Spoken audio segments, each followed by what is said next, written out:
Olá pessoal, tudo bem com vocês? Eu espero que sim. Eu estou aqui com mais um vídeo. Hoje a gente vai falar sobre suplementos para vegetarianos e veganos. Mas antes de começar, eu já peço que se inscreva aqui no canal e ative o sininho para receber todas as novidades.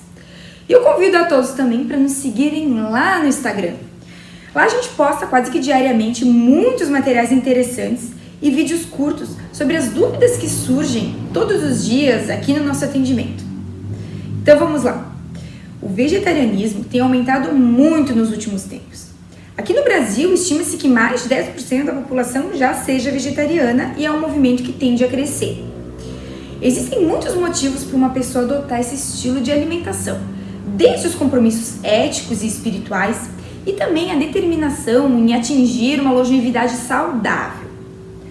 Normalmente, as pessoas que têm essa motivação de não comer carne também praticam outros hábitos saudáveis de saúde, como evitar o uso de produtos que contenham excesso de substâncias tóxicas, como os cosméticos, por exemplo. Reduzir o uso de alimentos processados, trabalhar o gerenciamento do estresse através da meditação, do yoga, da acupuntura e também um olhar mais consciente sobre o meio ambiente. Mas, pessoal, eu não estou dizendo que quem come carne todos os dias não tem essa visão do meio ambiente, da integralidade da saúde. Mas na prática, eu vejo que os vegetarianos, eles transformam a alimentação. E essa mudança na alimentação, ela acaba puxando outras mudanças também positivas para a sua vida. É impossível, gente, falar sobre esse assunto sem acabar entrando na alçada da nutrição. Mas eu vou focar em suplementos e nas necessidades bioquímicas do organismo. A bioquímica, ela estuda os processos químicos que acontecem nos seres vivos. São as transformações praticamente invisíveis que ocorrem o tempo inteiro dentro do nosso organismo. Então é a partir desses conhecimentos que eu obtive na especialização em bioquímica, após a graduação que eu fiz em farmácia e também na minha experiência em suplementos, que vão estar baseadas todas as considerações que eu vou fazer aqui nesse vídeo. Muitas pessoas e até outros profissionais não têm a mesma opinião que eu. Mas eu não estou aqui para ir contra nenhum nutricionista especialista em alimentação vegetariana. Eu só estou trazendo a minha visão como bioquímica e especialista em suplementos. E eu espero de coração que elas sejam muito úteis para que você possa aplicar alguma coisa na sua vida e melhorar, inclusive, a sua saúde. Então, pessoal, quando a gente deixa de ter uma fonte importante de nutrientes, como é o caso da carne e outros alimentos de origem animal, é possível que a gente apresente com o tempo alguma deficiência de vitaminas que tem como principal fonte os alimentos de origem animal. Relembrando, pessoal, os conceitos básicos. Um dos requisitos para um nutriente ser classificado como uma vitamina é não ser produzido pelo corpo, ou seja, precisa ser absorvido através da alimentação. O mesmo conceito se estende aos aminoácidos ditos essenciais e os minerais, como ferro, zinco e cobre. A vitamina que requer maior atenção é a vitamina B12. Isso porque a sua fonte é exclusiva de alimentos de origem animal. No caso dos veganos, a sua suplementação é obrigatória, porque essas pessoas não possuem fonte alguma de vitamina B12. Já os ovolacto-vegetarianos contam com os ovos e o leite como fontes dessa vitamina. Então, dependendo da ingestão, da frequência da ingestão, e da absorção específica do corpo dessa pessoa, é possível que essa vitamina ela não esteja nem em nível baixo, ela esteja em um nível até mesmo adequado. Até porque, gente, a deficiência de B12 ela não é um problema somente dos vegetarianos. Boa parte das pessoas tem ela baixa ou até muito baixa. Em torno de 40% dos norte-americanos apresentam deficiência. Para o público vegano, essa porcentagem sobe para 60%. Coloquei aqui na descrição do vídeo a referência do artigo. Aliás, gente, tudo que eu falo aqui nos vídeos tem embasamento científico. Eu informo as fontes sempre na descrição. Mas vamos falar de proteínas, gente. Existem vários e vários alimentos ricos em proteínas, embora suas grandes fontes sejam as carnes e os ovos. Então, o pensamento de quem não consome carne é: ao invés de consumir 100 gramas de carne, eu vou consumir 100 gramas de uma proteína vegetal e está tudo certo. Só que não está, não.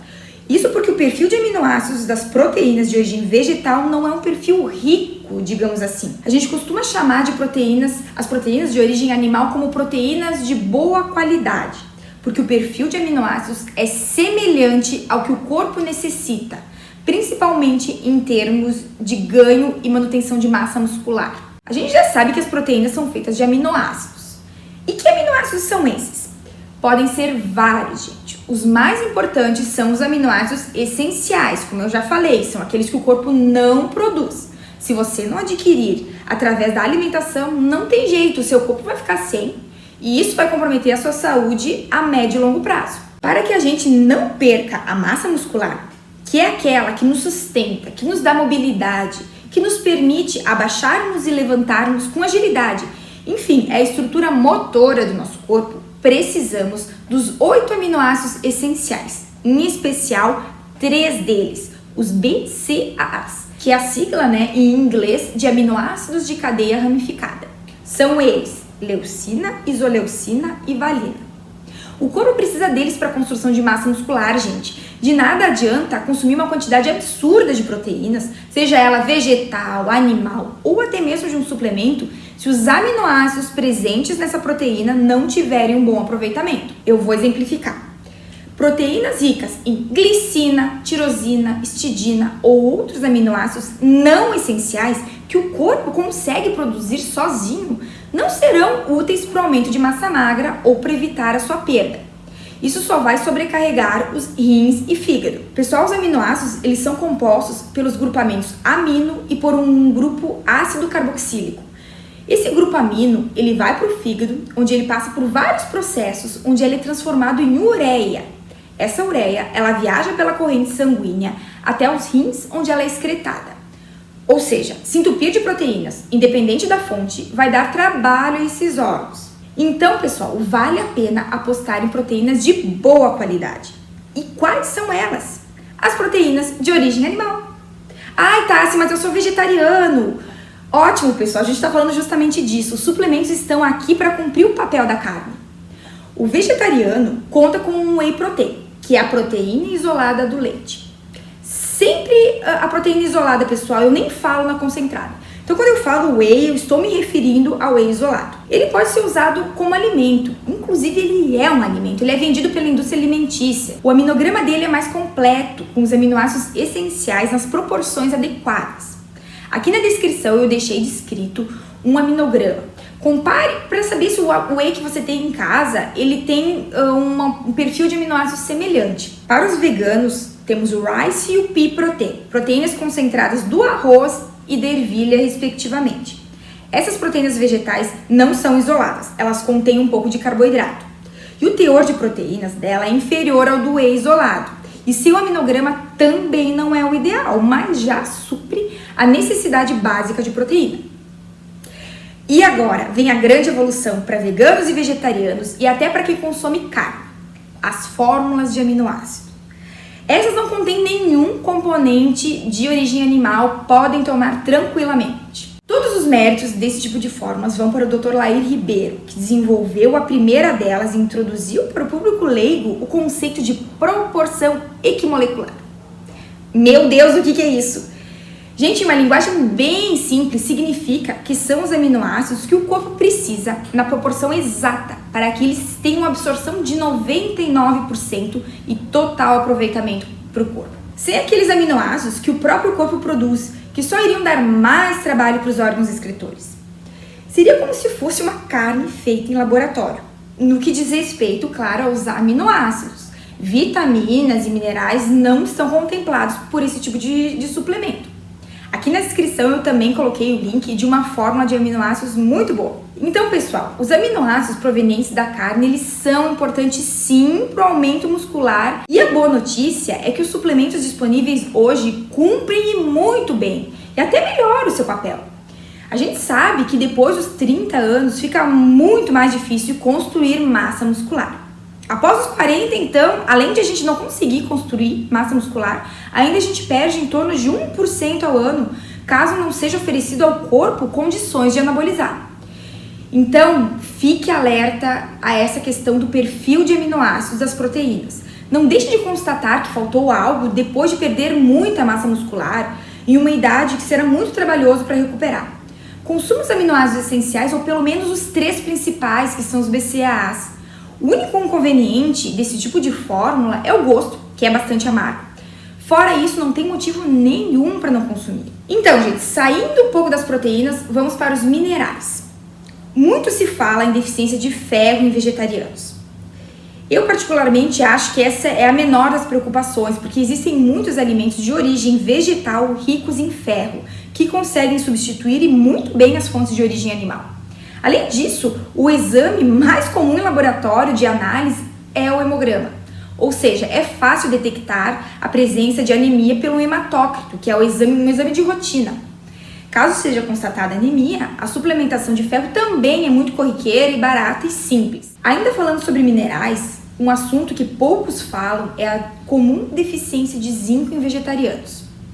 O pensamento é o seguinte: quando eliminamos algum tipo de alimento da nossa rotina, é normal a gente começar a consumir mais daqueles que restaram. Ou seja, os vegetarianos consomem vegetais em excesso.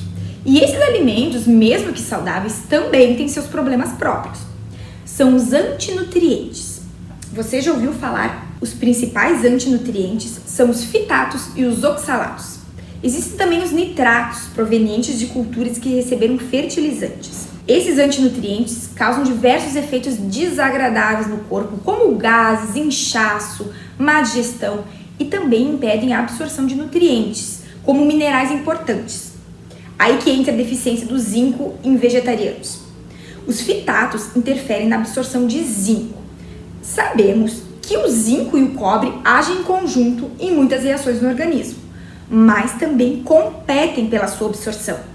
Eu já expliquei isso em um vídeo sobre o zinco, então se ficou alguma dúvida, volta lá e assiste ele, porque lá eu expliquei mais detalhadamente essa relação. O cobre é menos afetado pelos fitatos do que o zinco.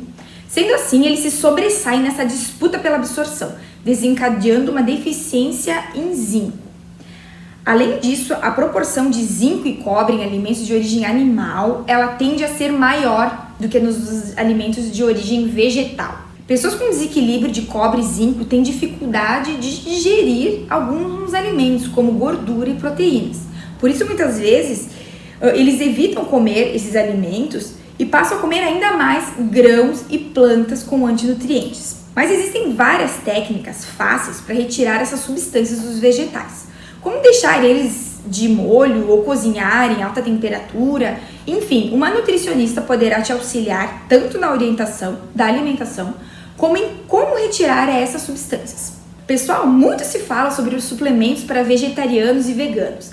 Então, nesse vídeo eu priorizei o que eu acredito ser mais importante do ponto de vista bioquímico e eu tentei também chamar atenção para o que não é muito falado, justamente para não ficar um assunto repetitivo. Praticamente todos os suplementos podem ser consumidos por veganos, pois eles não têm uma origem animal, com exceção da vitamina D. Sim, talvez o suplemento mais consumido hoje em dia tenha origem animal. E depois passa por um processo industrial. A vitamina D, gente, ela é obtida da lanolina. A palavra lanolina, ela vem do latim lã e óleo. É um subproduto da limpeza da lã de ovelhas. É uma gordura amarelada excretada pelas glândulas sebáceas desses animais. Sendo assim, se você é vegano e suplementa a vitamina D, é importante que você saiba que ela tem a sua origem animal. Embora essa informação ela passe batida, as pessoas não comentem muito. Eu espero ter trazido informações úteis que te ajude a continuar trilhando esse caminho de evolução, sem descuidar dos detalhes da sua saúde física. Um super beijo e até a próxima!